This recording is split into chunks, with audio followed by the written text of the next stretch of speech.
کی خوشی اور خوشحالی کی باراتیں ہیں، یا آگ لگے گی کہ بجھائے نہ بجھے گی۔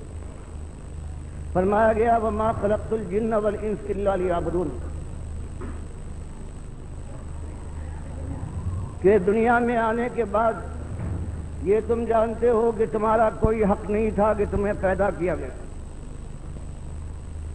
اور پیدا کرنے والے نے تم کو یوں نہیں بھیجا ہے کہ اس کی دنیا سونی پڑی تھی، تم جاؤ گے تب آباد ہوگی۔ اس نے تمہیں پیدا کیا، زندگی گزارنے کے سامان دیے، عقل و خرد سے نوازا، اور تمہارے سامنے کامیابی اور ناکامی کے دونوں راستے کھول کر بیان کر دیے۔ سب سے پہلے جو انسان دنیا میں آیا ہے اس کو پیغمبر بنا کر بھیجا تاکہ وہ خیر و شر سے واقف ہو۔ اس کے بعد انبیاء پر انبیاء آئے، کتابوں پر کتابیں اتاری گئیں، اور آخر میں یہ مہمن کتاب اللہ تعالیٰ کی قرآن کی شکل میں نازل فرما دی قیامت تک کے لیے، اور بتا دیا کہ مسئلہ ایک ہے، وہ ایمان کا مسئلہ ہے۔ جو اس کو حل کر دکھائے صحیح طریقے سے، اس کے تقاضے پورے کر دے،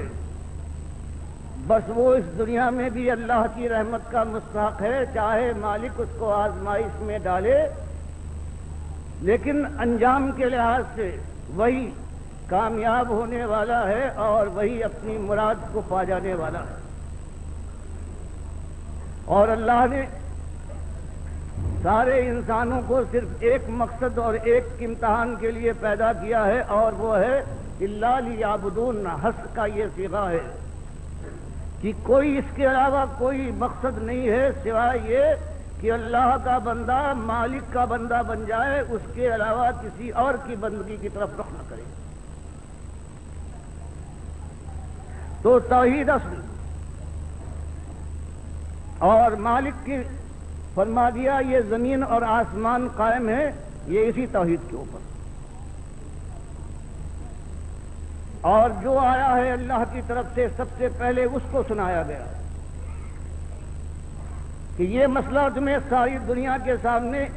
واشگاف پہنچانا ہے، اور یہ مسئلہ ایسا ہے کہ اس راستے میں آگ کے سمندر حائل ہوتے ہیں، خارزار وادیاں ہیں، قیامتیں ٹوٹ کر برسیں گی آشوب پر آشوب، اس دنیا میں رونما ہوں گے، لیکن کام یہی ہے۔ فرمایا وَمَا أَرْسَلْنَا مِن قَبْلِكَ مِن رَّسُولٍ إِلَّا نُوحِي إِلَيْهِ أَنَّهُ لَا إِلَٰهَ إِلَّا أَنَا فَاعْبُدُونِ، کہ اسی مسئلے کو ہم نے سارے پیغمبروں کے ذریعے سے ان کی امتوں کو پہنچانے کے لیے ان پر وہی اے نبی صلی اللہ علیہ وسلم، آپ سے پہلے جتنے رسول آئے سب کے اوپر ہم نے یہی وحی کی کہ مسئلہ ایک ہے، آزمائش اور امتحان ایک ہے، اور اسی کے اوپر فیصلہ ہوگا آگ کا اور جنت کی بہاروں کا۔ وہ یہ ہے کہ لا الہ الا انا، کہ مالک نے فرمایا سمجھ لو کہ الہ میرے علاوہ کوئی اور نہیں ہے، اکیلا میں ایک الہ ہوں، میں ایک معبود سارے عبد ہے، میں خالق ساری کائنات مخلوق، میں رب ہوں اور یہ سارے میرے مربوب ہیں۔ تو اے پیغمبر، سب سے پہلے تمہیں اپنے ایک معبود کو، ایک خالق اور مالک کو، ایک الہ کو اپنا الہ مان کر اپنی گردن اس کے سامنے جھکا کر ثابت کرنا ہوگا کہ صحیح معنوں میں تم اس کے غلام ہو، اور اس کی غلامی کے علاوہ کسی اور خلادے کو برداشت نہیں کر سکتے۔ تو یہ مسئلہ پورے قرآن کا ایک مسئلہ ہے، کبھی اس انداز سے، کبھی یہ کہ انسانیت جب بھول جاتی ہے، جب ایمان کا مقام اس کے اندر باقی نہیں رہتا اور یہ دنیا ہے چھا جاتی ہے، جب معیار بدل جاتے ہیں، جب ایمان پیراہن بن جاتا ہے کہ جس انداز سے انسان چاہے اسے پہنے اور جب چاہے اتار پھینکے۔ فرمایا جب کبھی ہماری رحمت جوش میں آئی ہے اور مشیت کا تقاضا ہوا ہے تو ہم نے انسانیت کو سمجھانے کے لیے جس کو بھیجا ہے اس نے یہی ایک ایمان کا مسئلہ اٹھایا ہے کہ بھائیوں ایک مسئلہ حل کر لو، پھر تمہارے 1000 مسائل ہے چٹکیوں میں حل ہو جائیں گے۔ فرماتا ہے وَلَقَدْ بَعَثْنَا فِي كُلِّ أُمَّةٍ رَسُولًا أَنِ اعْبُدُوا اللَّهَ وَاجْتَنِبُوا الطَّاغُوتَ۔ ارشاد فرمایا گیا کہ ایک ہی مسئلہ ہے، اور ہم نے جب کبھی جس قوم کے اندر وہ آزاد اور سرخوش اور دیوانی بن گئی ہو اپنی دنیاوی جوش کے اندر، جیسے قوم عاد تھی یا قوم ثمود تھی، یا کوئی غلامی میں جکڑی ہوئی قوم ہو جیسے بنو اسرائیل کے لوگ تھے، یا عرب کے ریگزاروں میں بسنے والی ایک ایسی قوم ہو کہ جس کے معاش کے اوپر ہر وقت بجلیاں تڑپتی، یا مرغزار ہوں شام اور فلسطین کے، یا بابل اور نینوا کے، ہر جگہ ایک ہی مسئلہ کہ انسانیت کو باخبر کیا گیا ہے کہ ایک مسئلہ ہے تمہارے ایمان کا، کہ اللہ کے غلام بن کر مالک کو اپنا ایک ملجا اور ماوا، مالک کو رب، اپنے پروردگار کو الہ، اس کو معبود مانو اور اس کو الوہاب سمجھ کر وہ داتا گردانو، مشکلوں میں حلال المشکلات وہ ہے، غوث تمہارا وہ، فریاد رس وہ، مجیب الدعوات، سمیع الدعا ایک ہے، اس کو یوں ماننے کے ساتھ ساتھ واجتنبوا الطاغوت، اور کتنے یہ باطل ہیں اپنا تخت بچھائے ہوئے طاغوت کی شکل میں براجمان ہیں اور اپنی چلاتے ہیں خود مختاری کی ہوا میں دیوانے بن گئے ہیں۔ دنیا ان کے سامنے سر بھی جھکاتی ہے، ان کے تخت کو بھی اپنے کاندھوں پر اٹھاتی ہے، اس کی حفاظت کے لیے اپنے بال بچوں کو قربان کرتی ہے ان کے اوپر سے، اور ان کی بات مانتی ہے۔ فرمایا اگر ایماندار صحیح معنوں میں توحیدی ہو تو اس طاغوت کے تم دشمن بنو گے، اس سے میل ملاپ، لین دین اور مداہنت کا کوئی موقع نہیں ہے۔ اللہ کو اپنا مالک مانتے ہو تو اللہ کے جتنے دشمن ہیں طاغوت کی شکل میں، چاہے خود اللہ کی بندگی کی طرح سے اپنی بندگی کی طرف بلائیں، مالک کی کبریائی کی چادر پر ہاتھ ڈال کر خود اوڑھنا چاہیں یا کسی اور کو وہ چادر اڑانا چاہیں، فرمایا یہ سارے طاغوت ہیں، ان کے دشمن بن کر اٹھو گے۔ یہ بات مکے کی آیات میں آ رہی ہے۔ سورہ بقرہ پہلی سورت نازل ہوئی ہے، اس میں اور دوسرے انداز سے اور سختی کے ساتھ من یکفر بالطاغوت ویؤمن باللہ فقد استمسک بالعروۃ الوثقی لا انفصام لها۔ اب انداز میں ایک اور تیکھا بنا گیا کہ اللہ کے بندو 13 سال تم میں سے کتنے ہیں کہ اللہ کی راہ میں ان کو آزمایا گیا ہے بلائے حسن کے ساتھ، اور پھر ان کو اللہ کی طرف سے توفیق ملی ہے ہجرت تک۔ یہ 3 مارکے انہوں نے سر کر لیے ہیں، اب آخری مارکہ فولاد کا مارکہ آنے والا ہے، جہاں پر سر اچھلتے ہیں، سینے چاک ہوتے ہیں۔ اب وہ بھی دعوت دے رہا ہے، اور بات وہی ہے، شیطان کبھی دل کے اندر یہ ڈالے کہ 13 سال گزر گئے، مکے کے اندر چین نصیب نہ ہوا، رات کی نیند میسر نہ آئی صحیح معنوں میں اطمینان کے ساتھ، نہ دن کا چین، پھر رشتے ٹوٹے، ناطے الگ ہوئے، آخر کار یہ ہے کہ شہر سے نکالے گئے، معاش جاتا رہا، اور اس کے بعد ماحول کی ساری یادیں تک فراموش کرنا پڑی۔ اگر شیطان دل میں یہ ڈالے یہ کیا زندگی ہوئی، اپنی قوم کے ساتھ تمہارا یہ معاملہ ہے، تو اللہ نے اطمینان دلایا کہ نہیں، ایمان کا تقاضا یہی ہے، ہمارے پاس تو بہرحال تم کو آنا ہے، ہماری غیرت کا تقاضا، تمہاری بندگی کا تقاضا یہ ہے کہ اس معاملے میں ذرہ برابر تمہاری کوئی کمی نہ ہونا چاہیے، اس لیے کفر کرو اس طرح، جو بھی اللہ کے خلاف جو ہے، خود اپنے کو اللہ کی جگہ پر لانا چاہے یا اس کے ساتھی اس کو آگے بڑھانا چاہیں، اللہ کی کسی بات کے خلاف، اللہ کے نبی صلی اللہ علیہ وسلم کی کسی چیز کو وہ غلط کہے تو وہ طاغوت ہے، اور اس کے تم کو دشمن اس کا کفر کرنا چاہیے، تب کہیں تمہارا ایمان ایمان ہوگا۔ اور اگر کہیں تم نے ان طاغوت کے ساتھ کوئی رعایت کی تو اس کے بعد تم کافر ہو۔ سن لو، والذین کفروا اولیاءہم الطاغوت، جو اللہ کے خلاف بات کہنے والے، پرچار کرنے والے ہیں، ان کو اپنا ولی اور حامی اور ناصر اور رحمت اللہ علیہ اور امام بنائے۔ مالک فرماتا ہے یہ صرف کافر ہو سکتے ہیں کہ جو ایسے لوگوں کو اپنا اولیاء بنائے، اپنا ولی بنائے طاغوت کو۔ تو اس انداز سے مالک نے اس ایمان کی بات کو اس طرح سے کھول کر قرآن کے اندر بیان فرما دیا۔ ہر جگہ پر ایک ہی بات جگہ جگہ پر آ رہی، طاغوت کو 8 جگہ پر پروردگار نے مختلف انداز سے، جن کی پوجا ہو، جن کی پکارے ہوں، جو اللہ سے پھیر رہے ہوں، جو اللہ کی کتاب کے بغیر اپنی بات یا اپنے باپ دادا کی بات پر فیصلہ کرے، سب کے لیے اللہ نے فرمایا یہ طاغوت ہے۔ اللہ کے خلاف جو آواز بھی اٹھتی ہے یہ طاغوت کی آواز ہے، اور تم اس کے دشمن ہو۔ اور اسی ایمان کے مسئلے کو اللہ تعالیٰ نے پورے قرآن میں بیان فرمایا کہ جو آتا ہے ہماری طرف سے وہ ایک ہی بات اٹھاتا ہے کہ تمہارے 1000 مسائل صحیح، لیکن اصلی مسئلہ یہ ہے کہ بندگی کے اس رشتے کو جس کے اندر لوچ پیدا ہو گیا ہے یا تم نے کاٹ لیا ہے اپنے مالک سے، اس کو جوڑو۔ اس لیے جو آتا ہے یہی ایک بات کہتا ہے کہ یا قومی عبدوا اللہ ما لکم من الہ غیرہ، ایک ہی مسئلہ اٹھاتا ہے۔ قرآن لگاتار پوری دعوتیں بیان فرماتا ہے کہ حضرت نوح سے لے کر جو بھی آیا ہے اس نے قوم کے سامنے یہی ایمان کا مسئلہ رکھا ہے کہ اللہ کے بندو، پہلی چیز یہ ہے کہ اللہ تمہارا اکیلا مالک ہے،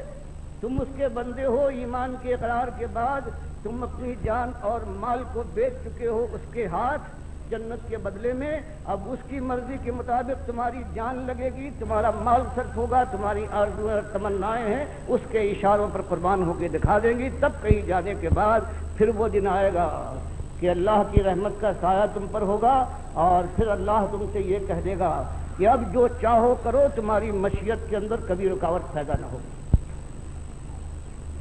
تو یہ مسئلہ تھا، یہی اللہ کے نبی صلی اللہ علیہ وسلم نے اٹھایا ہے۔ 1000 مسائل تھے اللہ کے نبی صلی اللہ علیہ وسلم کی قوم کے اندر۔ سب سے بڑا مسئلہ معاش کا تھا۔ اگر قوم کو ساتھ لے کر جمہوریت کا یہ رنگ اختیار کرنے کے بعد یہ بازی کھیلنا ہوتی کہ اقتدار پر قابض ہو جاؤ اور اس کے بعد دین لے آؤ گے، پیغمبر ہوں، بالکل بدل دوں گا ساری چیزوں کو، تو ان کا طریقہ یہ ہوتا کہ قوم کے سامنے یہ بات لاتے کہ دیکھو تمہاری تنگی کا عالم یہ ہے، تمہارے پاس زمین کتنی ہے کہ زمین تمہارے لیے غلہ یا اناج پیدا کر سکے، پانی کی یہ کمی ہے، کھانا بدوشی کی زندگی اختیار کرنا پڑ رہی ہے، مجبور ہو، اور جو جن کے پاس کچھ تھوڑی دولت ہے وہ کمزور کو پیچھے ڈال رہے ہیں، ان کی آبرو کے دامن کو تار تار کرتے ہیں، اور جو چاہتے ہیں کر گزرتے ہیں۔ ہزاروں لاکھوں یہ غلام پھیلے ہوئے ہیں، نہ ان کی آبرو کی قیمت ہے، نہ ان کی جان کا۔ اور پھر سیاست کا رنگ دکھاتے کہ تم اپنے ملک کی حالت نہیں دیکھتے، کیسے کمزور، ناتما اور بے شرم ہو گئے ہو کہ شمال کے 3 معبودوں کے پوجنے والوں کا راج ہے، عیسائیوں نے تمہارے اپنے ملک کا حصہ ہتھیا لیا ہے۔ جنوب کے اندر یونان، یمن کے اندر حبشی عیسائیوں کی حکومت ہے، اور اسی طرح سے مشرق کے علاقے پر، بحرین کے علاقے پر یہ کسرا ہے، یہ دندنا رہا ہے، اس نے قبضہ کر لیا ہے۔ شرم کرو اور میرے ساتھ آؤ، آزادی بھی، ملک کی آزادی بھی ہے، معاشی تنگی بھی دور ہوگی۔ کوئی مسئلہ اٹھاتے قوم ان کے گرد جمع ہو کر اور اپنی جانوں کا قلعہ بنائے، لیکن اللہ کے حکم سے آج جانتے تھے کہ مسئلہ ایک ہی ہے۔ ایمان کا مسئلہ اس دنیا میں سارے مسائل کو اسی ذریعے سے حل کیا جا سکتا ہے، اور اصلی مسئلہ ہے جہنم کی آگ سے بچنے کا، وہ اسی انداز سے حل ہو سکتا ہے۔ اسی لیے آپ نے اس بات کو اٹھایا ہے، اللہ نے جب حکم دیا ہے تو یہی مسئلہ اٹھا ہے، اور پہلے ہی دن جب اس کو عام کیا گیا ہے تو خود اپنا چچا ہے وہ سننے کے بعد کہتا ہے تبن لگا سائر اليوم، کہ تم نے سارا دن خراب کر دیا، تیرے ہاتھ ٹوٹ جائے اپنے اس بھتیجے سے کہ جس کے ساتھ محبت کا یہ اس کا معاملہ تھا کہ جب سنا ہے اس نے کہ میرے بھائی عبداللہ کے گھر میں لڑکا پیدا ہوا ہے، حضرت سویبیہ کو اس خوشی میں آزاد کر دیا ہے، کہ تو اس کا یہ حال ہے کہ یہ مسئلہ جب ان کے سامنے آیا ہے وہ چیخ پڑا ہے۔ اور پھر منیب عزدی رضی اللہ تعالیٰ عنہ اپنا واقعہ بیان کرتے ہیں، بخاری تاریخ کبیر میں لائے ہیں کہ پھر جاہلیت کے زمانے میں جب میں ایمان نہیں لایا تھا، مکے جانا ہوا تو میں نے دیکھا کہ ایک صاحب ہیں، وہ یہ کہہ رہے ہیں قولوا لا الہ الا اللہ تفلحوا، کہ لوگوں ایک مالک کو اپنا مالک مان کر اعلان کر دو تو فلاح تمہارے گھر کی چاکری کرے، تم ہی کامیاب ہو گئے اس دنیا میں بھی، اور اس کے بعد جو زندگی آنے والی ہے، کہتے اس کے بعد میں نے دیکھا کہ قوم کے لوگ کوئی بڑھا ہے جس نے تھوکا ہے آپ کے اوپر حقارت سے، کوئی ایسا ہے جس نے زمین سے خاک اٹھا کر آپ پر پھینکی ہے، اور کوئی ہے جو گالیاں دیتا رہا ہے یہاں تک کہ دوپہر ہو گئی۔ اتنے میں ایک لڑکی آئی ہے بڑا برتن لے کر پانی کا، اور اس نے اس گندگی کو صاف کرنے کی کوشش کی ہے، تو یہ صاحب کہنے لگے کہ بیٹی غم نہ کرنا، مایوس نہ ہونا، تیرے باپ کو اللہ مغلوب نہ کرے گا اور اکیلا نہ چھوڑے گا۔ کہتے میں نے لوگوں سے پوچھا کہ یہ کون صاحب ہیں جن کے ساتھ یہ سلوک ہو رہا ہے، اور یہ لڑکی کون تھی؟ لوگوں نے بتایا یہ نئے دعوے دار ہیں رسالت کے، ان کا نام محمد ہے، عبداللہ کے بیٹے۔ میں نے کہا وہ لڑکی کون سی تھی جو برتن لے کر آئی تھی پانی کا؟ اس سے انہوں نے کہا تھا کہ بیٹی غم نہ کر، اللہ تیرے باپ کو اکیلا نہ چھوڑے گا۔ کہا یہ ان کی بیٹی زینب تھی۔ تو یہ بات آپ دیکھ رہے ہیں کہ یہی بات آپ نے اٹھائی ہے، اور پھر چاہے وہ منا کے جب اس زمانے میں کفار بھی حج اور عمرہ کرتے تھے، وہاں پڑا ہو رہا ہے، اور اس کے بعد اللہ کے نبی صلی اللہ علیہ وسلم یہی بات پکارتے ہیں کہ لوگوں مسئلہ ایک ہے کہ تمہارا ایک قلعہ ہے۔ تو ابو جہل ہے، ابو لہب ہے کہ پیچھے سے پتھر لیے ہوئے پکارتا پھرتا ہے کہ دیکھنا اس کی بات نہ ماننا، یہ جھوٹا ہے، یہ تمہارے لات اور منات کے چہرے سے کھال اتارنا چاہتا ہے۔ تو صحابی جو بات کو ایمان لائے ہیں کہتے میں نے پوچھا یہ کون صاحب ہیں جو یہ بات کہہ رہے ہیں؟ انہوں نے بتایا کہ یہ محمد ہے، عبداللہ کے بیٹے، انہوں نے رسالت کا دعویٰ کیا ہے۔ میں نے کہا یہ جو سرخ انگارہ بنا ہوا پیچھے جا رہا ہے یہ کون ہے؟ کہا یہ ان کا چچا ہے ابو لہب۔ تو یہ مسئلہ ہوتا ہے کہ ہر جگہ کئی بلال رضی اللہ تعالیٰ عنہ کے ساتھ سلوک ہو رہا ہے، کبھی خباب ابن عرط رضی اللہ تعالیٰ عنہ کو انگاروں پر لٹایا جا رہا ہے، اور بخاری کی حدیث بیان کرتی ہے کہ یہی خباب ابن عرط رضی اللہ تعالیٰ عنہ کہتے ہیں کہ اپنے ساتھیوں کے ساتھ جو بلاکشان تھے اللہ کی راہ سے، ان کو لے کر میں پہنچا ہوں ڈھونڈتا ہوا، اور نبی صلی اللہ علیہ وسلم خانہ کعبہ کے سائے میں اپنی چادر سے ٹیک لگائے بیٹھے ہوئے تھے۔ ہم لوگ پہنچے ہیں، ہم نے عرض کیا کہ اللہ کے نبی صلی اللہ علیہ وسلم آپ دیکھ رہے ہیں کہ قوم نے کیا کیا ہے ہمارے ساتھ، کیا ہمارے لیے آپ اللہ سے دعا نہ کریں گے؟ حالانکہ کوئی ایسی بات نہیں کہی تھی۔ بخاری کی بہت سی روایتوں میں ایک میں یہ ہے کہ یہ سننے کے بعد آپ کا چہرہ غصے سے تمتما اٹھا، سرخ ہو گیا، سیدھے ہو کر بیٹھ گئے اور کہا اتنی جلدی؟ اس سے پہلے بھی یہی مسئلہ اٹھایا ہے ہمت وروں نے، اور ان کی قوم نے ان کے ساتھ یہ کیا ہے کہ مجبور کیا ہے کہ اس زبان کو بند رکھو، باپ دادا کے دین کو عیب نہ لگاؤ ورنہ تمہاری خیر نہیں ہے، ہم تم کو آروں سے چیر ڈالیں گے۔ فرمایا پھر جو انہوں نے کہا تھا وہ کر دکھایا۔ ہر موقع پر ان کو موقع دیا گیا کہ اب بھی اس توحید کی دعوت کو اور اس کے اعلان کو تم بند کر کے باپ دادا کے دین کی طرف واپس لوٹ آؤ۔ تو اللہ کے نبی صلی اللہ علیہ وسلم نے بتایا کہ سارے موقعوں کو انہوں نے رد کر دیا، یہاں تک کہ ان کے سروں پر آرا منگا کر رکھ دیا گیا، ان کے مفرق پر جہاں مانگ نکالی جاتی ہے، اور پھر بھی انہوں نے کہا کچھ ہو جائے۔ اللہ کے نبی صلی اللہ علیہ وسلم فرماتے ہیں اس کے بعد اس حالت میں ان کو زندہ شکل میں آروں سے چیر ڈالا گیا ہے اور یہ جمے رہے۔ یہ کلمہ ہے، یہ کہ لا الہ الا اللہ کی بات کے معنی یہ ہے کہ یہ سارے باطل طاقتوروں کو یہ للکار ہے، یہ اقتدار سے کہا جاتا ہے کہ تم اللہ نے تم پر جو احسان کیا ہے، احسان فراموشی کرنے والے خود مختاری کا دم بھرتا ہے، اس کے پیدا کیے پیدا ہوا، اس کے کھلائے کھایا ہے تو نے، اس کے مارے مرے گا، اور اس کے بعد اگر سیدھا نہ ہوا تو جہنم کی آگ کا ایندھن بنے گا۔ اب اللہ کا شکر ادا کر جو اس نے دیا ہے، خود مختاری کی روش سے باز آ جا تو کیا اس کے ماتھے پر بل نہ پڑ جائیں گے؟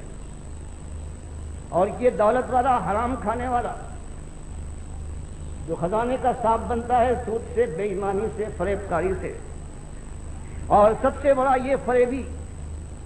جو اللہ کے دین کو بیچتا ہے، دنیا کا مال کھاتا ہے اور اس کے بعد اللہ کے راستے سے روک کر اس کو شیطان کی راہ پر ڈال دیتا ہے، سب سے زیادہ اس کا معاش، اس کا پیٹ ہے، جس کے لیے مالک نے فرمایا ہے کہ فما اصبرهم علی النار، یہ ظالم جانتے بوجھتے کھاتے ہیں، کیسے صابر، کیا کہنے، ان کی ہمت کی داد دو کہ جانتے بوجھتے اپنے پیٹ میں آگ بھر رہے ہیں اور آگ پر کس قدر قانے ہیں، کیسے شوقین ہیں۔ تو یہ مسئلہ اٹھتا گیا ہے، بڑھتا گیا ہے۔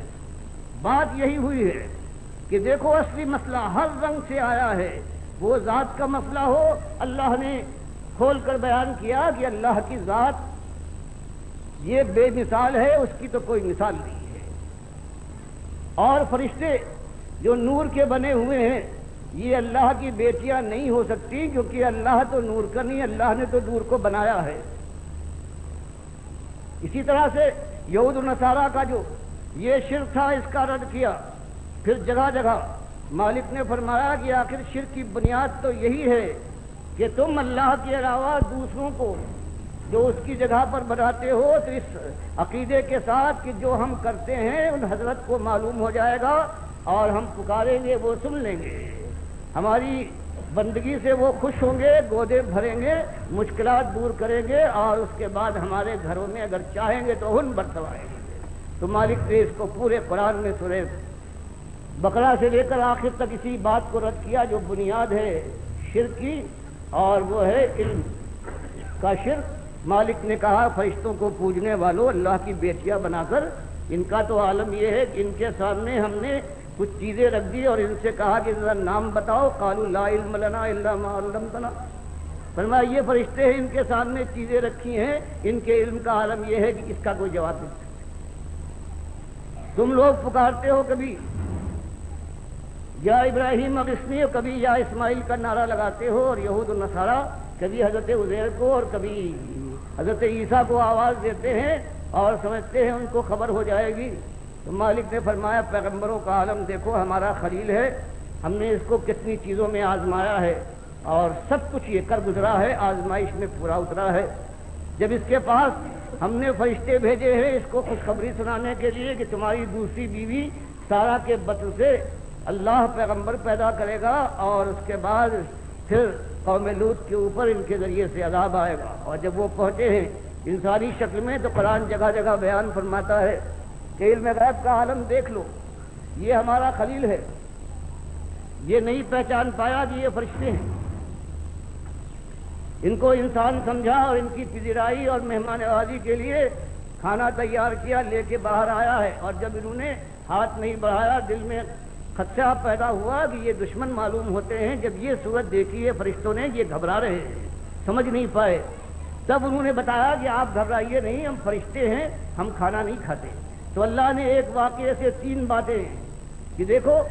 نہ تو ہمارا پیغمبر یہ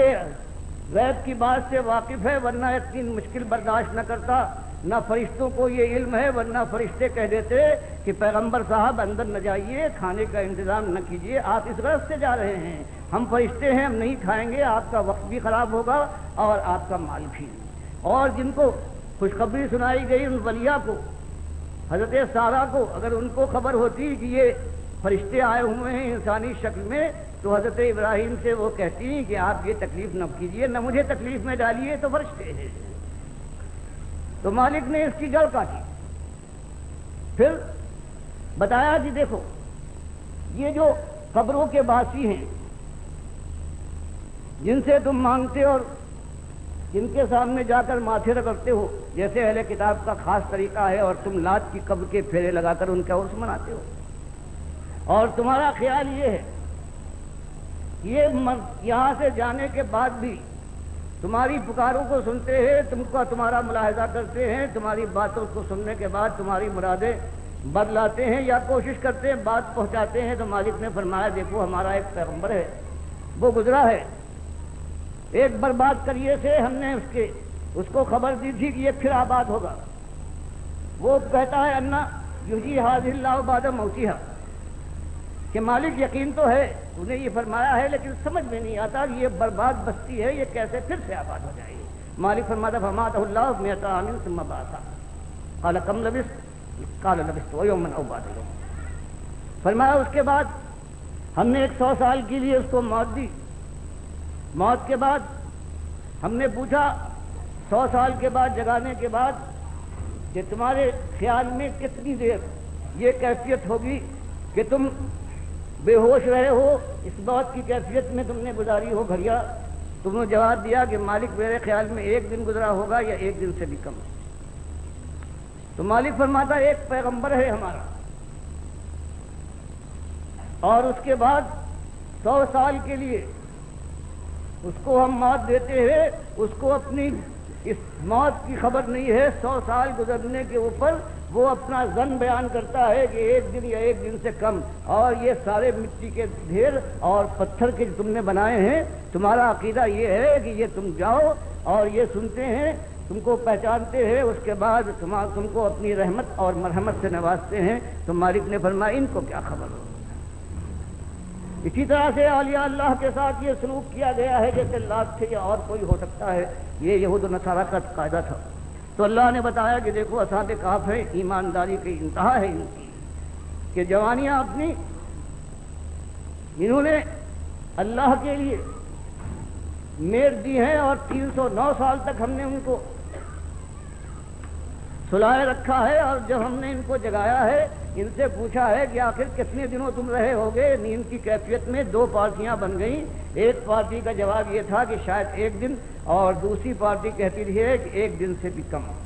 فرمایا یہ اولیاء اللہ ہیں، کیا ان کو خبر؟ کون جانتا ہے؟ کہہ دو کوئی نہیں جانتا، اللہ کے علاوہ کسی کو کوئی خبر نہیں ہے۔ وما یشعرون اللہ ایان یبعثون، یہ مردے ہیں جن کی پوجا ہوتی ہے، ان کو تو اپنی خبر نہیں ہے۔ اسی طرح سے پروردگار عالم نے کہا کہ شرم کرو انسانوں مشرکو، علم غیب میں تم کس کو شریک ٹھہراتے ہو؟ اللہ کے بندوں اور مخلوق کو۔ دیکھو ایک ہمارا اتنا بڑا پیغمبر ہے سلیمان کہ اس کی دعا بھی ہے، اور ہم نے دنیا کے لحاظ سے اتنی بڑی بادشاہی کسی کو نہیں دی۔ وہ جب جائزہ لیتا ہے اور پرندوں کی فوج میں اس کو ہدہد نظر نہیں آتا تو وہ نہیں جانتا ہے کہ بات کیا ہوئی۔ وہ کہتا ہے کہ اگر حدود آنے کے بعد کوئی عذر پیش نہ کر پایا تو اس کو سزا دوں گا یا ذبح کر دوں گا۔ اور حدود جب آتا ہے، وہ ایک پرندہ ہے، وہ آتا ہے اور وہ کہتا ہے کہ بادشاہ سلامت،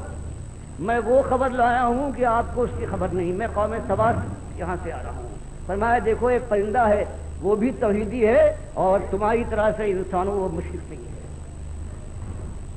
وہ کہتا ہے اتنے بڑے، جانتا ہے اتنی بڑی طاقت کا مالک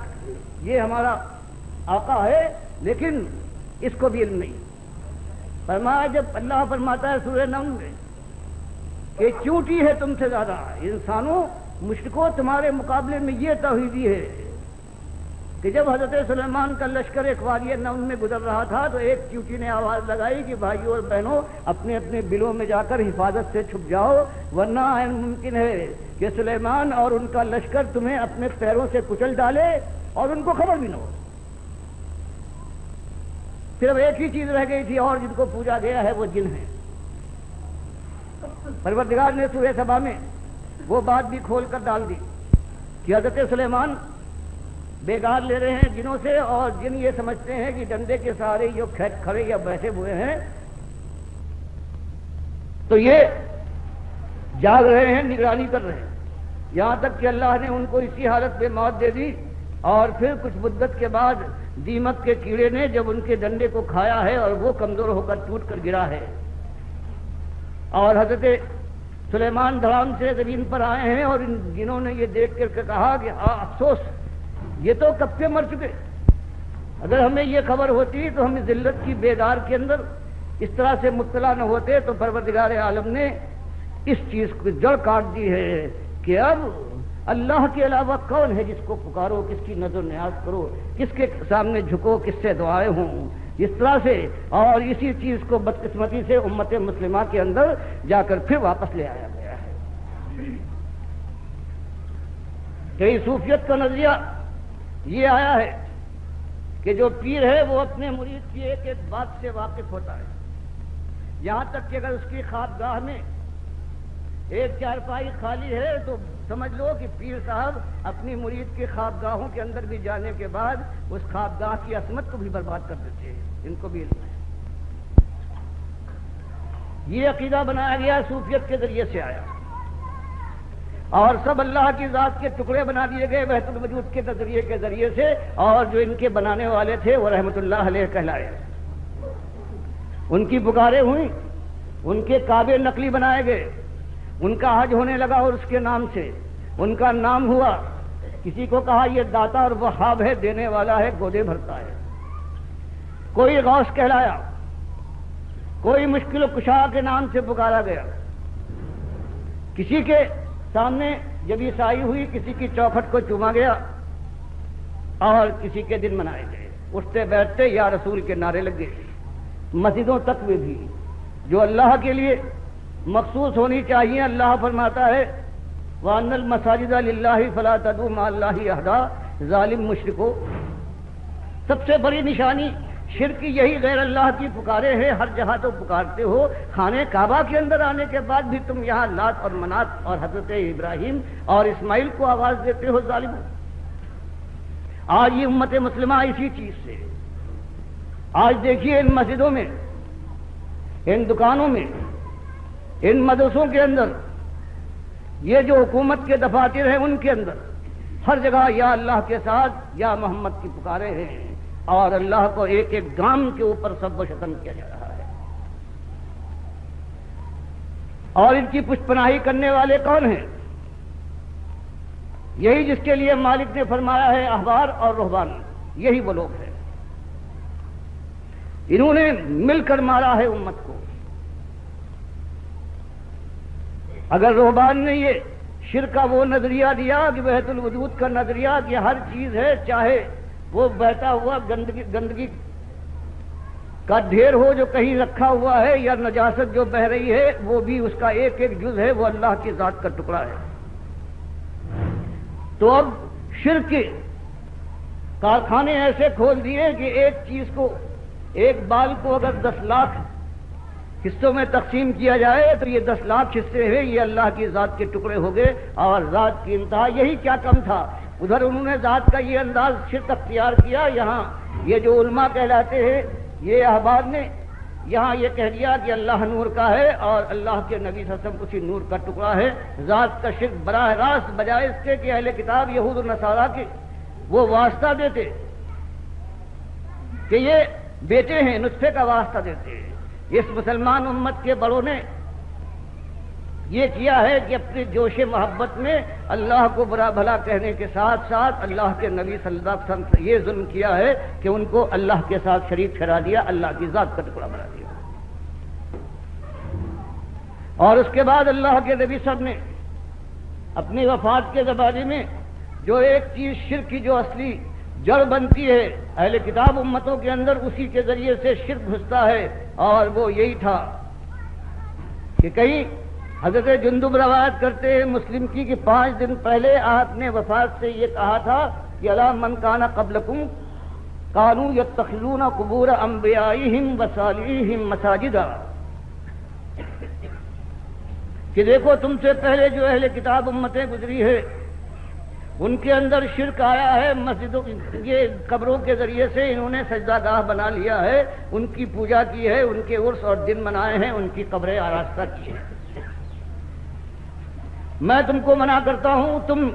یہ کام نہ کرنا۔ یہ آپ نے پوری طرح سے ڈرا دیا، اور حضرت عائشہ فرماتی ہے اس کیفیت کے اندر کہ بیماری کا زور ہے، کبھی چادر آپ منہ پر ڈالتے ہیں اور کبھی اسے اٹھار پھینکتے ہیں۔ اس زمانے میں آپ کی زبان کے اوپر یہی بات ہے کہ لعن اللہ الیہود النصارى اتخذوا قبور انبیائهم مساجدا، لعنت ہو یہود و نصارہ پر، انہوں نے اپنے انبیاء کی قبروں پر تو سجدہ گاہ بنا لیا ہے۔ اسی لیے نبی صلی اللہ علیہ وسلم نے فرمایا کہ قبر پکی نہ کرنا، اس کے اوپر کوئی عمارت نہ ہو اور یہاں پر مجاور بن کر نہ بیٹھنا۔ اب یہ شیطان پریشان تھا کہ کیا کرے، اور اس کو موقع مل گیا ایک مشہور ذات سے۔ اس نے پہلا حملہ کیا حضرت عمر کے اوپر کہ جوش کے اندر یہ آ کر، اور اب کبھی ان سے یہ بات نہیں ہوئی ہے، اب یہ کہنے پر ہی اتر آئے ہیں کہ جس نے یہ کہا کہ اللہ کے نبی صلی اللہ علیہ وسلم کو وفات مل گئی، میں اس کا سر اڑا دوں گا گردن سے۔ ابو بکر رضی اللہ تعالیٰ عنہ کے خطبے سے یہ کیفیت ختم ہوئی اور سارے لوگ ہوش میں آ گئے۔ اب 200 سال تک اس نے انتظار کیا اور کوششیں کی، وحدت الوجود کا نظریہ تو آ گیا، لیکن بہرحال قرآن اور حدیث ابھی موجود تھے۔ اب اس کا توڑ کرنا اس کے لیے ضروری ہوا، اور اس نے اوروں کو چھاٹا۔ اس میں امام احمد اس کی آنکھ پر چڑھ گئے، اور ان کی شہرت کا یہ عالم تھا کہ 220 میں ہجری میں جو انہوں نے خلق قرآن کے مسئلے کے خلاف مامون رشید سے لے کر 3-4 خلفاء کا مقابلہ کیا اور ان کی بات نہیں مانی، تو شہرت کا یہ عالم ہو گیا ہے کہ 4 دانگ عالم میں مسلمان امت کے اندر بس وہی اس کے ہیرو تھے۔ اب ان کے اوپر اس کا حملہ ہوا ہے، اور یہ گھائل ہو گئے رافضیوں کی ان روایتوں سے جو ان کے پاس پہنچی، اور اس کے بعد وہ روایتیں یہ تھیں کہ اللہ کے نبی صلی اللہ علیہ وسلم 20 قبر میں زندہ ہیں، اور جو مردہ ہے مرنے کے بعد اسی قبر میں زندہ ہو جاتا ہے، حساب و کتاب شروع ہو جاتا ہے، سب کچھ یہی ہوتا ہے۔ اللہ کی کتاب، اللہ کے نبی صلی اللہ علیہ وسلم کی سنت اور اجماع صحابہ کا انکار کرنے کے بعد انہوں نے اس نظریے کو پیش کیا، اور اس کے بعد پھر ساری دنیا ہے ان کی متاع ایمان لٹ گئی ہے، اور آج تک پھر اس کی بازیابی کی کوئی صورت نظر نہیں آتی، جب تک کہ جوان مرد اٹھے اللہ کے وقار اس کی کتاب کو سامنے لانے کے بعد، سنت نبی کو اس کی تائید میں پیش کرنے کے بعد پھر اس امت کے اندر سب سے پہلے جہاد کرے، اور ان 2 گروہوں سے جو احبار اور رہبان ہیں ان سے ٹھن جائے اللہ کی دی ہوئی توفیق سے۔ پھر کہیں جا کر یہ مسئلہ، یہ شرک کا مسئلہ جو قبروں کے ذریعے سے آیا ہے یا وحدت الوجود کے ذریعے سے، ان دونوں محاذ کے اوپر جوان مردوں کے لیے یہ موقع ہے۔ اگر یہ موقع ہاتھ سے چلا گیا، لوگ جانتے ہوئے ہمت کر کے نہ اٹھے، اپنے مالک کا کھانے کے بعد، نمک خوار بننے کے بعد نمک حلالی کی ہمت اپنے اندر پیدا نہ کی، تو اس کے بعد جہنم کی آگ وہ آگ ہے کہ مالک فرماتا ہے کلا انہا لظا، یہ بھڑکتی ہوئی شعلہ زن آگ ہے، نزاعۃ للشوا، یہ چہرے کی کھال کو جھلسا کر کھینچ لے کرے گی، لیکن موت نہ آئے۔ تو آج یہ مسئلہ ہے، اور اس کے لیے یہی چیز ہے کہ دونوں محاذ پر یہ دونوں نے ہم کو مل کے مارا ہے، دونوں ایک ہو گئے احبار و رہبان، اور ان کی بات ایسی چلی ہے کہ کوئی مسلک جو آج پایا جاتا ہے وہ ان کی ضبط سے نہ باہر ہے، بلکہ پوری طرح سے گھائل ہے، ان کی آواز میں آواز ملا کر ان کی حمایت کر رہا ہے، جان قربان کر رہا ہے مسلک والا، اور ان دونوں باتوں پر جمع ہوا ہے کہ نہیں، شریعت کے علاوہ اور یہ طریقت ہے، حقیقت بھی ہوتی ہے، وحدت الوجود بھی صحیح ہے، اور یہ بھی کہ یہ مردہ ہے یہی سنتا ہے یہ قبر والا، اور اعمال اللہ کے علاوہ اور نبی صلی اللہ علیہ وسلم پر بھی پیش ہو سکتے ہیں درود و سلام کے، یہ کفر و شرک جو اللہ کے لیے گالی ہے۔ اپنے مالک کو گالی دینے کے بعد اگر کوئی امت یہ سمجھتی ہے کہ مالک اس کے اوپر رحمت کی شبنم برسائے گا اور انگارے نہ برسیں گے، تو یہ نادانی اگر نہیں ہے تو اس کے علاوہ نادانی کہاں ہوتی ہے، کس طرف سے رونما ہوتی ہے۔ تو آج جو مسئلہ ہے وہ اس جوان مردی کے ساتھ اٹھنے کے بعد جب اللہ کے نبی صلی اللہ علیہ وسلم نے یہی آواز اٹھائی ہے کہ مقابلہ انتہائی شدید ہے، سارے وسائل ایک طرف نظر آتے ہیں، اب بتاؤ یہ ایسا خطرناک کام ہے کہ دنیا ہر طرف سے تاریخ نظر آتی ہے، صرف آخرت کا یقینی وعدہ ہے۔ اگر کوئی جماؤ کے ساتھ اٹھے تو اعلان جب کیا ہے تو کچھ سسکتے ہوئے جو معاشرے کے افراد تھے، بلال حبشی کی طرح سے، خباب ابن عدت یا خاندان یاسر کی طرح سے تھے، انہوں نے اقرار کیا ہے، اور لیکن جو اصلی اقرار کرنے والے تھے وہ خانوادے قریش کے جواں مرد، جواں سال لوگ تھے، گرم و سیال خون والے، جن کے لیے مالک نے قرآن میں فرمایا فما آمن لموسیٰ الا ذریۃ من قومہ، کہ جب موسیٰ علیہ السلام نے یہی بات اٹھائی ہے کہ فرعون کے مقابلے میں، مشرک کے مقابلے میں، طاغوت کے مقابلے میں کون میرا ساتھ دیتا ہے توحید کے راستے میں، تو مالک فرماتا ہے بڑے بڑے بنو اسرائیل کے حامی، دم بھرنے والے، بڑے بڑے بوڑھے، سفید داڑھیوں والے اور بہت کچھ سمجھے جانے والے، سب کی ہمتیں جواب دے گئی، سوائے چند جوان تھے ذریہ کی، انہوں نے کہا کہ اللہ کے راستے میں ہم آپ کے حامی و ناصر ہیں، گلے گلے پانی دیکھ لیں گے، کچھ کر جائے، اللہ ہمارا مالک ہے۔ تب مکے کی زمین سے پھر اللہ تعالیٰ کے بندے اٹھے ہیں، کہیں مصعب بن عمیر وہ شہزادہ اٹھا ہے کہ جس سے زیادہ آرام و آسائش میں جاہلیت کی جوانی میں کوئی اور اس کی مثال نہیں ہے قریش مکہ کے شہزادوں میں۔ اور آج جو میں نے اس کا ذکر کرنا چاہتا ہوں وہ عتبہ ابن ربیعہ، جو قریش مکہ کا سردار بن کر آیا ہے بدر کی جنگ میں، اس کا مقام آپ پہچان سکتے ہیں کہ ابو جہل بھی اس کے نیچے تھا۔ ان کے بیٹے ہیں ابو حذیفہ ابن عتبہ، ان کی بیوی ہیں سہلہ بنت سہیل ابن عمرو، جو صلح حدیبیہ میں قریش مکہ کے نمائندے بن کر آئے تھے، جو خطیب قریش تھے، ان کی بیٹی تھی، ان کے نکاح۔ باپ پورا گھر ہے، وہ شرک کی گود میں پلا ہوا اور شرک کے اوپر اپنی جان قربان کرتا ہے۔ یہ میاں اور بیوی ہے، ایمان لائے ہیں، اور پھر ہمارا اور ہماری قوم کا ایمان نہیں تھا کہ موقع موقع سے ظاہر ہوتا ہے، اور جہاں دیکھتے ہیں کہ چوٹ پڑ سکتی ہے وہاں پر یہ ایمان دب جاتا ہے کونے کھدروں میں۔ ان کا عالم یہ ہے کہ عیش کے ساتھ زندگی گزار رہے ہیں، لیکن گھر کے اندر انہوں نے ہنگامہ برپا کر دیا ہے۔ یہی ایمان اور شرک کی بات ہے، ہر طرف یہ ہے، یہاں تک کہ ان کی گودیں ہیں جو انگارہ بن، ہر طرح سے وہ سمجھاتے ہیں، ڈراتے ہیں، سارے اپنے احسان یاد دلاتے ہیں، لیکن یہ کہتے کچھ بھی ہو جائے۔ یہاں تک کہ ابھی دو سال گزرے ہیں اعلان کے بعد کہ زمین مکے کی ان کے لیے اتنی تنگ ہو جاتی ہے کہ اللہ تعالیٰ ان سے کہتا ہے کہ ایمان کے لیے اب تیسری بازی، تم ایمان لائے، عمل صالح سے تم نے ثابت کیا، دعوت حق دی، اور اب ہجرت کا مقام یہ تیسرا مرحلہ ہے، یہ تمہارے سامنے آ گیا ہے۔ اس سے پہلے بھی پروردگار عالم نے اصحاب کہف کا ذکر فرما کے بتایا کہ ایمان کے راستے میں تم آج پہلے لوگ نہیں ہو، تم سے پہلے لوگ گزرے ہیں، تمہارے انداز کے ایسی گودوں سے وہ ابھرے تھے جو سونے چاندی سے بھری ہوئی تھی، لیکن ایمان کے بعد انہوں نے جوانی کی تمناؤں کا گلا گھونٹ دیا اور جا کر پہاڑوں کی غاروں میں جا کے پناہ لی۔ اب یہ کیا بات ہے؟ یا عبادی الذین آمنوا ان ارضی واسعہ فإیایا فاعبدون۔ اب اگر یہ ہے ایمان کا تقاضا یہ ہے تو جوان مردوں چھوڑو قریش کی محلات کو، چھوڑو یہ سونے چاندی کی ذیل پیل پر تھوکو اور ایمان کے لیے حبش کی طرف ہجرت کر جاؤ۔ میری زمین بہت وسیع ہے۔ بات یاد رکھنا کہ ایک مسئلہ ہے فإیایا فاعبدون، یہ بندگی اور غلامی کے معاملے میں صرف میری ایک ذات ہے، کسی اور کو حق نہیں۔ توحید سے ذرہ برابر کوئی انحراف کا موقع نہ ہونا چاہیے، ورنہ الی مرجعکم، ورنہ جاؤ گے کہاں؟ سب کچھ تم نے کر لیا ہے۔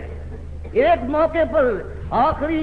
سانس اکھڑنے سے پہلے اگر کہیں ایک موقع پر تم نے کمی دکھائی تو میرے پاس آؤ گے، سارے کارنامے حیات کے اوپر میں سیاہی پھروا کر تمہیں جہنم کی آگ کا نظر کروں گا۔ تو اللہ کے یہ بندے ہیں، ہجرت کرتے ہیں، واپس آتے ہیں، میاں بیوی دونوں اپنے 90 ساتھیوں 95 ساتھیوں کے ساتھ، جن کی اکثریت ہے قریش مکہ کے شہزادے ہیں، شہزادیاں ہیں جنہوں نے ہجرت کی ہے۔ ایک دو عامر ابن فہیرہ رضی اللہ تعالیٰ عنہ کے علاوہ کوئی ان بلا کشان جو غریب اور غلام اور لونیوں کے زمرے سے تھے ان کے اندر کوئی نہیں ہجرت کر پائے، یہی ہیں جو گئے ہیں اور پھر یہ واپس آئے ہیں۔ دوسری ہجرت کی ہے مدینے کی طرف، اور پھر بدر کے میدان میں جب ان کا باپ آیا ہے ان کے سامنے اور للکارا ہے اس نے کہ بھیجو میرے مقابلے کے اوپر، تو سب سے پہلے ان کے بیٹے بڑھے ہیں ابو حذیفہ ابن عتبہ کہ میرے باپ میں للکارا ہے اللہ کے نبی صلی اللہ علیہ وسلم، آپ مجھے اجازت دیجئے اس بات کے مقابلے میں آگے پیش قدمی کروں۔ اللہ کے نبی صلی اللہ علیہ وسلم نے منع فرما دیا، لیکن ان کا جذبہ دیکھنے کے لائق ہے کہ ایمان کے لیے جب یہ معاملہ ہو جائے کہ باپ بھی ہے، میدان میں اتر آیا ہے۔ اس سے پہلے تک تو یہ تھا کہ چلو صرف شرک اور کفر کے معاملے میں باپ کی بات نہیں ماننا ہے لیکن اور ان کی خدمت کرنا ہے، لیکن جب اس طرح سے وہ میدان جنگ میں پھان پڑے تو اس کے بعد پھر اب کوئی معاملہ نہیں ہے۔ جس طرح سے عبد الرحمن جو حضرت ابو بکر کے بیٹے ہیں، جب اس بدر میں اپنے باپ کے خلاف آئے ہیں لیکن بات کو ایمان لانے کے بعد ایک دن اپنے والد سے یہ کہنے لگے کہ بابا بدر کے مارکے میں بالکل آپ میرے وار کے سامنے تھے، لیکن میں نے کہا باپ پر کیا بات کروں۔ فرمایا بیٹے تمہاری بات اور ہے، لیکن خدا کی قسم اگر تم کہیں اس وقت میرے سامنے ہو گئے آگے ہوتے تو میں تم کو جانے نہیں دیتا اللہ کے معاملے میں۔ تو یہ پہلی بات آپ نے دیکھی ہے کہ جان لگائی ہے، جوانی نہیں بلکہ جوانی کی ساری امنگوں کا جو دنیا سے وابستہ ہوا کرتی ہے، اس شہزادے نے اپنی بیوی کے ساتھ اس پر لات ماری ہے ایمان اور آخرت کے لیے۔ اور اس کے بعد پھر اس کا حال یہ ہے کہ سارے مارکوں میں شامل ہے، اور یہاں تک کہ بخاری روایت کرتے ہیں کہ سالم مولا ہے، ایک ایرانی سالم جن کا نام ہے، جن کے لیے اللہ کے نبی صلی اللہ علیہ وسلم نے دوسرے نمبر پر بخاری مسلم کی حدیث میں کہا ہے استقروا القرآن من اربع، اور پہلا نام لیا ہے عبداللہ ابن مسعود رضی اللہ تعالیٰ عنہ کا، اور دوسرا نام لیا ہے کہ ان سے سیکھو اس ایرانی کا، یہ غلام تھا اس کا نام سالم ہے مولا ابو حذیفہ۔ تو یہی ابو حذیفہ رضی اللہ تعالیٰ عنہ ہیں، ان کو تعلیم دی ہے اور تعلیم دینے کے بعد آزاد کیا ہے، اور پھر اس کی قرآن دانی کا یہ عالم ہے۔ اور بخاری روایت کرتے ہیں پھر اپنی بھتیجی کے ساتھ ایرانی آزاد کردہ غلام کی شادی کی ہے، قریش مکہ کا سردار کی اپنی بھتیجی کے ساتھ یہ کیا ہے۔ یہ ایمان جو تبدیلی پیدا کی تھی وہ ہے۔ اور پھر ابو داؤد وغیرہ کی روایت آتی ہے کہ جب یہ آیتیں اتری، جب محرمات کا ذکر ہوا تو سہلہ بنت سہیل رضی اللہ تعالی عنہا نے، جو ان کی اہلیہ محترمہ تھیں،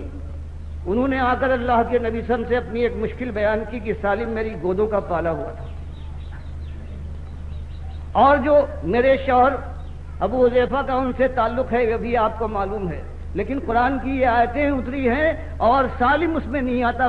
جو میرے محرم ہیں۔ اب میرے شوہر جو دیکھتے ہیں تو ان کی آنکھوں میں میں تغیر پاتا ہوں کہ جب اللہ نے اس کو محرم نہیں بنایا ہے اور اللہ کے نبی صاحب میرا بچہ ہے، بالکل میں نے اس کو گودوں میں کھلایا ہے، اب کیا کروں؟ میرے دل پر ماں کی طرح سے مجھ پر ممتا کی چوٹ پڑ رہی ہے، میں کیا کروں؟ تب نبی صاحب نے ان کو ایک خاص حکم دیا ہے کہ ان کے دل سے اور اللہ کی جو بات کے اندر جو جوش آتا ہے ان کو اطمینان دلانے اور شان کرنے کے لیے تمہارے لیے خاص چیز ہے کہ اس جوانی کے عالم میں ان کو سالم کو دودھ پلا دو، اس طرح سے جو ان کا غصہ ہے وہ رفع ہو جائے گا۔ تو انہوں نے یہ کیا، اسی لیے ہر جگہ جہاں دودھ کا معاملہ ہوتا ہے اس میں ذکر کر دیتے یہ خصوصیت ہے کہ دودھ شریکہ وہ ہوتا ہے کہ جو اس زمانے میں دودھ پیے کہ جب دودھ پینے کا زمانہ ہوتا ہے، ان کا معاملہ بالکل الگ ہے۔ اور اس کے بعد آخری زمانہ کہاں گزرا ہے؟ یمامہ کی جنگ ہے نبی صلی اللہ علیہ وسلم کی وفات کے بعد حضرت ابوبکر کے زمانے میں، اور دونوں ابو حذیفہ ابن عتبہ رضی اللہ تعالیٰ عنہ اور ان کے یہ آزاد کردہ غلام اور داماد سالم مولا ابو حذیفہ ہے، یمامہ کی جنگ میں شریک ہیں، اور یہ مسلمہ کذاب کے ساتھی بنو حنفیہ اس قدر شدید جنگ کرتے ہیں جس سے پہلے کوئی مثال نہیں ہے کہ عرب کے اندر اتنی شدید جنگ ہوئی ہو۔ کبھی ایسا ہوتا ہے کہ مسلمان مجاہدین پیچھے ہٹنے لگتے ہیں، اور یہ سردار ہیں ایک دستے کے حضرت ابو حذیفہ ابن عتبہ، یہ دیکھنے کے بعد چیختے ہیں اور کہتے ہیں ہم تو نبی صلی اللہ علیہ وسلم کے زمانے میں اس طرح سے جنگ نہیں کرتے تھے کہ پیچھے بھی ہٹ جائیں، گڑھا کھود کر کھڑے ہو گئے اور آواز دی کہ اللہ کے بندو اللہ کی راہ میں آخری بازی کھیلو، یہاں تک کہ وہ بازی یہ اور تو چاہے نہ کھیل پائے ہوں لیکن ان کا عالم یہ ہو گیا کہ یہ شہید ہو کر زخمی ہو کر گرے ہیں۔ لیکن جھنڈا ان کے آزاد کردہ غلام حضرت سالم نے اٹھا لیا۔ ایک مجاہد کی زبان سے بے ساختہ نکل گیا کہ سالم اس خیال سے کہ تم آزاد کردہ غلام ہو،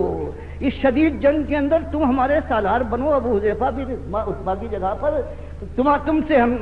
ہمیں امیدیں کم ہیں، تم اس کے حامل ثابت نہیں ہو سکتے۔ یہ کہنا تھا کہ کس نرمی سے عین وقت پہ اس قدر شدید اعتراض کیا جا رہا ہے۔ وہ کہتے ہیں بھائی اگر میں اس جھنڈے کا حق نہ ادا کر پاؤں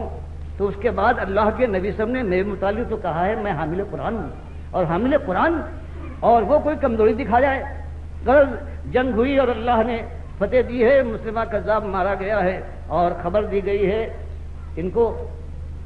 کہ سالم اللہ نے کامیابی دی، وحشی نے جو ان کے اوپر حضرت حمزہ کا جو الزام تھا شہادت کا، وہ آج اس کا بدلہ اتار دیا اور مسلمہ کذاب کو جہنم واصل کروا دیا ہے۔ خوش ہو جاؤ۔ انہوں نے پوچھا کہ میرے آقا کا کیا ہوا؟ جو زخمی ہو کر گرے تھے لوگوں نے کہا وہ شہید ہو گئے۔ پھر پوچھتے ہیں کہ وہ میرے بھائی جس نے مجھ پر اعتراض کیا تھا کہ تم اس لائق نہیں ہو، اس کا کیا بنا؟ بتایا گیا کہ وہ بھی شہید ہو گیا۔ تو جواب ہی دیتے ہیں، جذبات کا یہ عالم ہے، کہتے ہیں کہ پھر اگر یہ ہوا تو میں بھی انشاءاللہ شہید ہونے والا ہوں، ان دونوں کے درمیان مجھے دفن کرنا۔ یہ ایک جذباتی معاملہ ہے، جیسے حضرت عمر نے جوش میں آ کر یہی جذبات پہ کہا کہ میری خواہش یہ ہے کہ نبی صلی اللہ علیہ وسلم کے ساتھ دفن ہوں، اور اس سے پہلے خواہش کر چکی تھی حضرت عائشہ، حالانکہ اس دن انہوں نے اثار کیا۔ تو یہ جذبات کے معاملے میں تو یہ ایک زندگی ہے، یہ زمانہ گزرا ہے، اور تاریخ اس پر گواہ ہے کہ یہ ایمان کا دور گزرا ہے، توحید کا دور گزرا ہے، طاغوت کا دشمن دور گزرا ہے، اور شرک کے پیچھے جان اور مال کی قربانی دے کر اس کا قلع کما کرنے کے لیے وہ دور گزرا ہے۔ اسی ایمان کے لیے اسی قرآن نے رہنمائی کی ہے، اسی سنت نے راہ دکھائی ہے۔ جوان مردوں نے تلواروں کی چھاؤں کے اوپر اللہ کی راہ میں سبقت کی ہے، اور جب کوئی نیزہ ان کے سینے کو پار کر کے نکل گیا ہے تو انہوں نے آواز لگائی ہے خوشی سے بے قابو ہو کر کہ اللہ اکبر فزت ورب الکعبہ۔ تو یہ ایک انداز ہے۔ آج بھی ایمان کی پکار تو یہی ہے۔ یہ اور بات ہے کہ اللہ توفیق دے تو ہر سب کچھ ہو سکتا ہے، لیکن ایمان کا معاملہ یہ ہے کہ اگر اللہ دل میں پوری طرح سے ایمان خالص اتار دے تو پھر سیرتوں میں ایک انقلاب عظیم پیدا ہو جائے گا۔ وہی جو شرابیں پینے والے حضرت عبید نے کعب کا یہ عالم تھا، یہ ابو طلحہ انصاری یہ وہ تھے کہ راتوں کو آ جائے اگر جام و صبح سے کھیلنے کے لیے صبح کر دیتے تھے، لیکن اس کے بعد جب ایمان لائے ہیں تو شیروں کے شیر ہیں، اللہ کی راہ میں اپنی جان کا تحفہ لیے ہوئے مشرق اور مغرب میں دوڑے جا رہے ہیں۔ 80 برس کا سن ہو گیا ہے، اور پھر کہتے ہیں یہ غزوہ ہو رہا ہے سمندری غزوہ۔ اللہ کے نبی صاحب نے فرمایا ہے کہ اس کے شرکا میں سارے جو ہیں اللہ نے واجب کر دیا ہے جنت کو۔ امیر معاویہ جا رہے ہیں، میں بھی جاؤں گا، گھر والے روکتے رہے کہ 80-90 برس کا سن ہے، ہر مارکے میں تو شریک تھے، اور اب آپ اس قابل بھی نہیں ہے، سب کو ڈانٹ ڈپٹ کر بدر و احد کا سورما ہے، اس کو کیا کوئی روک پاتا؟ جہاز کے اوپر سوار ہوئے ہیں، اور راستے ہی میں اللہ کے نبی صلی اللہ علیہ وسلم نے فرمایا ہے اگر جہاد کے ارادے سے کوئی نکلے اور راستے میں بخار بھی آ جائے اور وفات پا جائے تو وہ شہید ہوگا۔ تو اس طرح سے آرزو ہے، ایک چیز ہے کہ دل میں یہ بات ٹھک جائے کہ کامیابی وہ کامیابی ہے کہ جو جہنم کی آگ سے بچ کر جنت میں اپنی جگہ بنا دے، اس کے علاوہ کوئی کامیابی نہیں، اور یہ حاصل ہوتی ہے ایمان خالص کے ساتھ۔ اس کی پہلی چیز ہے کہ توحید مانی جائے، شرک کے ساتھ بدترین دشمنی ہو، سنت کا جامہ پہن لیا جائے، ہر بدعت پر تھوکنا بھی گوارا نہ ہو، اور دنیا کی بجائے آخرت پر نگاہ کر جائے، اور پکارا جائے کہ ہار و جیت کا دن آج نہیں، ہار و جیت کا دن آنے والا ہے۔ تب کہیں جانے کے بعد یہ ساری دنیا کی مشکلات ہیں، اللہ کے دین کے خلاف سارے یکجا ہیں۔ اللہ نے بس یہ بتایا ہے کہ اللہ کے بندو اصبروا وصابروا ورابطوا، ایمان لاؤ، اللہ کے راستے میں دین حق کی تبلیغ کرو، چوٹے کھاؤ سہلا لو، زخم ہو شیرانواد چاٹ جاؤ، پھر مل کے اللہ کی راہ میں للکارتے ہوئے باطل اور طاغوت کو آگے بڑھو، اور پروردگار تم پر رحمتوں کے سائے کرے گا، اور مالک تم کو اس دنیا میں بھی سرفراز کر کے تمہارے دل کی ٹھنڈک پہنچائے گا، اور آخرت کی وہ بادشاہی کہ مالک فرماتا ہے کہ لہم فیہا ما یشاؤون۔ ایک بات دیکھ لیجیے، مالک فرماتا ہے پھر ان سب کے لیے جنت میں داخل ہو جائے، اب ان کی مشیت راج کرے گی، خالدین ایک دو دن کی بات نہیں، ہمیشہ ہمیشہ کا معاملہ ہے۔ اور کسی کے دل میں یہ خدشہ ہو جائے کہ ایسی بات دل میں آ جائے کہ جو مالک رکاوٹ ڈالے، فرمایا نہیں، کان علی ربک وعدا مسئولا، مالک تم سے وعدہ کرتا ہے کہ اگر کوئی تمہاری آرزو، تمہارا حکم، تمہاری مشیت جو تم چاہو نہ ہو تو مالک حق دیتا ہے کہ مالک کو وعدہ یاد دلاؤ کہ پروردگار تم نے یہ وعدہ کیا تھا اور وعدہ پورا نہیں ہوا۔ یہ تو یہ آ گیا جو چاہو گے، اور اس کے بعد سورہ قاف میں مالک اس سے بڑھ کر بیان فرماتا ہے کہ لہم فیہا وہاں لہم ما یشاؤون فیہا ولدینا مزید، فرمایا جو تمہاری مشیت ہو تو مل ہی جائے گا، اور جو تمہاری مشیت تمہارے ذہن و خیال میں نہ آئے وہ ہم اپنی طرف سے مزید دیں گے۔ اسی لیے اللہ کے نبی صلی اللہ علیہ وسلم نے فرمایا کہ مالک فرماتا ہے عادت العباد الصالحین مالا عین الرات ولا اذن سمعت ولا خطر علی قلب بشر، کہ اللہ فرماتا ہے میں نے اپنے جنتی بندوں کے لیے وہ کچھ تیار کر رکھا ہے جو کسی آنکھ نے دیکھا نہیں ہے، کان میں اس کی بھنک نہیں پڑی ہے، دل پر اس کے تصور کا سایہ نہیں پڑا ہے۔ اور نبی صاحب بخاری کی حدیث میں بیان فرماتے ہیں یہ وہ چیزیں ہیں اللہ کے نبی صاحب فرماتے ہیں کہ جو قرآن و حدیث میں بیان ہو چکی ان کے علاوہ ہے۔ اب غور فرمائیے کیا انداز ہے، جو قرآن و حدیث میں وہ سب کے علاوہ یہ ہے وہ چیزیں اللہ نے تیار کر رکھی ہے آنکھوں کی ٹھنڈک کی شکل میں۔ تو یہ مسئلہ ہے، اور اس کے لیے اگر اس زندگی کو سفل کرنا ہے، اس زندگی کو کامیابی سے ملانا ہے تو ایمان کو سب سے پہلے تازہ کیجئے، اللہ کے سامنے پھر جھک جائیے، اور پھر اللہ کے راستے میں خوابگاہوں کو چھوڑنے کے بعد پھر اپنے بھائیوں کو آواز دیجئے، دین حق کی ایک ایک بات کو سامنے لائیے، اور باطل کے ایک ایک رگ کو برہنا کر کے اس پر چرکے لگائیے، پھر دعوت حق اٹھے، کھلی توحید کی دعوت، اریاں شرک کو ختم کرنے کے لیے پھر اللہ تعالیٰ آزمائش میں ڈالے گا۔ مالک فرماتا ہے انبیاء تفسیر پڑے ہیں، رسولوں پکار اٹھے ہیں کہ متی نصر اللہ، فرمایا لیکن ہم ساتھ چھوڑنے والے نہیں ہیں، ایک حد تک آزمانے کے بعد ہم بلائے حسن سے کامیاب کریں گے۔ تو یہ آپ کے سامنے بھی ایمان کا یہی تقاضا ہے، یہی میرے سامنے ہے، آئیے کہ تجدید کریں، لا الہ الا اللہ محمد رسول اللہ سمجھیں، اور ان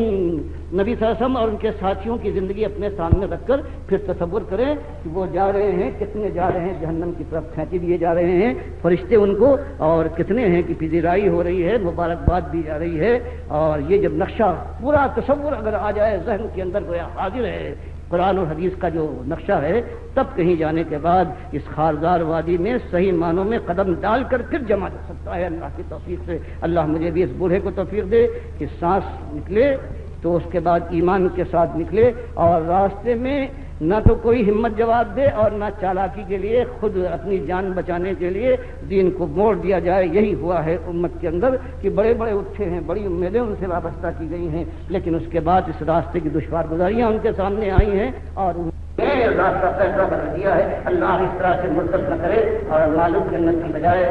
جہنم کی طرف لے جائے۔ اللہ کے راضی مالک ہے۔